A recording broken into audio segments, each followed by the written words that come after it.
एक आंगनवाड़ी बहन ने स्पेशल हमें कॉल किया और हमें यह कहा कि भाई हम बहुत ज्यादा परेशान है। जी हाँ, उन्होंने कहा कि मैं जो है खुद भी बीमार हूं, मेरे पति भी बीमार हैं। उन्होंने ये कहा कि मेरे पति जो है एक लंबे समय से बीमारी में मुब्तला है, वो काम काज नहीं कर पाते और मैं जो हूं जो आंगनवाड़ी वर्कर हूं, मैं ये काम करती हूं। लेकिन अब उन्होंने ये कहा, उन्होंने जो है उनकी जितनी भी जो मेडिकल की सर्टिफिकेट्स थी वो सभी भेजी। उन्होंने कहा कि अब जो है मैं क्या करूं, अपनी जान दे दूं, कहां जाऊं। उन्होंने कहा मामूली से 4 से 5 हजार की सैलरी आती है, जिसमें उन्होंने कहा कि हमें 10 दिन की दवाई भी वो पूरी नहीं होती, तो सोचो घर के खर्चे कहां से पूरे करूं। उन्होंने कहा मेरे 3 बच्चे हैं, तीनों के 3 पढ़ते हैं, अब उनकी फीस लाऊं या उनको जो अच्छी शिक्षा दूं या फिर अपने पति का इलाज करूं या अपना इलाज करूं। उन्होंने कहा 5 हजार की सैलरी मिलती है, वो भी समय पे नहीं मिलती, लेकिन जब हमारी दवाइयों की जरूरत होती है, उन्होंने कहा कि एक मसा 10 दिन की दवाई जो है 5 हजार में आती है। तो बाकी उन्होंने कहा कि हमारी जो है कंडीशन इस समय बहुत खराब हो चुकी है, खस्ता हालत है। उस बहन ने रो रो के अपना दर्द सुनाया, उस बहन ने रो रो के अपनी बात सुनाई। मैं उनका नाम नहीं बता सकता क्योंकि कुछ जो है रिस्ट्रिक्शंस होती है। मैं आपको बता दूं कि उस बहन ने इतना दर्द दिया, इतना रोई कि मैं खुद परेशान हो गया। अब मैं क्या करूं, मेरे बस तक यही है कि आप बहनों की आवाज जो है मैं बन सकता हूं, बनने का प्रयास करता हूं, लेकिन आगे सरकारों को भी शर्म आनी चाहिए, उन बड़े बड़े मंत्रियों को, उन बड़े बड़े नेताओं को शर्म आनी चाहिए। जब उस बहन का दर्द हमने देखा तो हमसे रहा नहीं गया। जी हां, उन्होंने अपने पति के फोटोग्राफ्स भी हमें भेजे और जो हालत उनकी सच में बहुत खराब है। उन्होंने कहा कि महीने पे जो हमारे बिल्स वगैरह आते हैं, कहा कि हम आज नहीं दे पाते, यही डर सताता है कि सरकारी बिल्स नहीं भरे हैं तो आखिर पता नहीं कब सरकार आपका आके घर पे कब्जा कर ले, ये भी परेशानी। उन्होंने कहा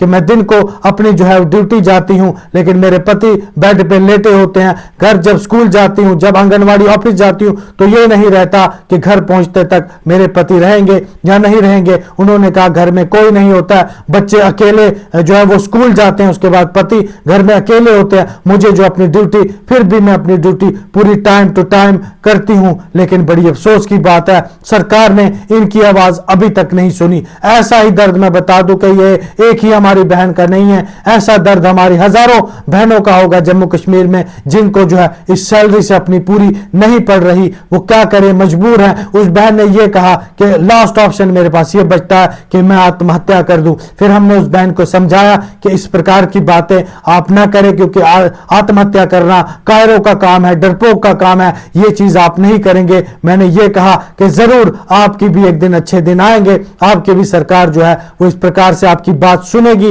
लेकिन अभी तक जो है सरकार अंधी बहरी है। इसमें एक सच्चाई भी है, मैं आपको बता दूं कि सरकारी बिल्स ही इतने हजारों में आते हैं, तो सैलरी 5 हजार की, तो बात कहां जाए। घर का खाना भी होता है, बच्चे भी होते हैं, स्कूल भी होता है, दवाइयां भी होती है। अब सोचिए उस बहन को जो है अपने पति की दवाइयां भी पूरी नहीं होती, अपनी भी दवाइयां पूरी नहीं होती, तो क्या करेगी वो, आखिर कहां जाएगी, किससे भीख मांगेगी। जी हां, काम 5-5, 6-6 घंटे, 8-8 घंटे वो करती हैं, लेकिन उसका हर जाना उन्हें इतना मामूली सा मिलता है। इसी तरह से अगर बात की जाए जम्मू कश्मीर के अलावा जो भारत की बाकी स्टेट्स हैं, उनमें आप देख सकते हैं आंगनवाड़ी की सैलरी कितनी ज्यादा है और हमारे जम्मू कश्मीर में इतनी कम। हमारी बहनों को जो है मरने के लिए छोड़ दिया। मैं आपको सीधा बता दूं, हमारी बहनों के लिए जो है जम्मू कश्मीर में ये कहते हैं कि औरतों को हम ताकतवर बनाएंगे, औरतों को शक्तिशाली बनाएंगे।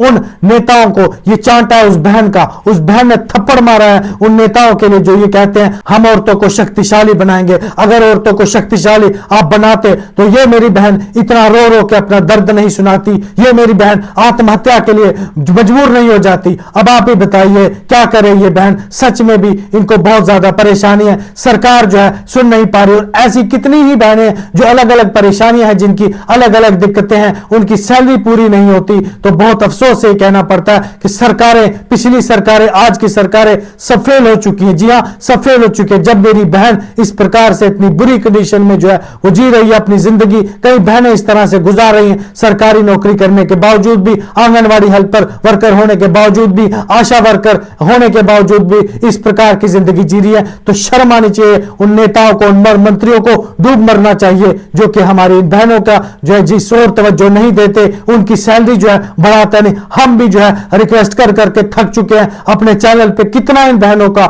हम दर्द सुने, कितनी इन बहनों की हम बातें सुने। सच बताएं, हमें बर्दाश्त नहीं होता कि हमारी बहन किस प्रकार से रो रही है। तो सरकार से मैं यही गुजारिश करूंगा कि मेहरबानी करके इन बहनों को आखिर इनका हक दे दीजिए। हमारी आशा वर्कर बहन है, 2000 की सैलरी, आप खुद ही बताइए कितना ज्यादा काम होता है, कितना ज्यादा वर्कलोड होता है इन पे। तो आखिर ये क्या करे, घर का खर्चा, घर के बाकी जो है वो अखराजात होते हैं, कहां से लाए, कहां से पूरा करें, किससे मांगे, किससे कहे। आखिर सरकारी नौकरी होने के बावजूद भी ये हाल है। तो अफसोस है उन नेताओं पे जो अपनी सैलरियां 3-3 लाख रुपया करवा रहे हैं, उसमें भी उनका गुजारा नहीं होता। उन नेताओं को शर्म आनी चाहिए।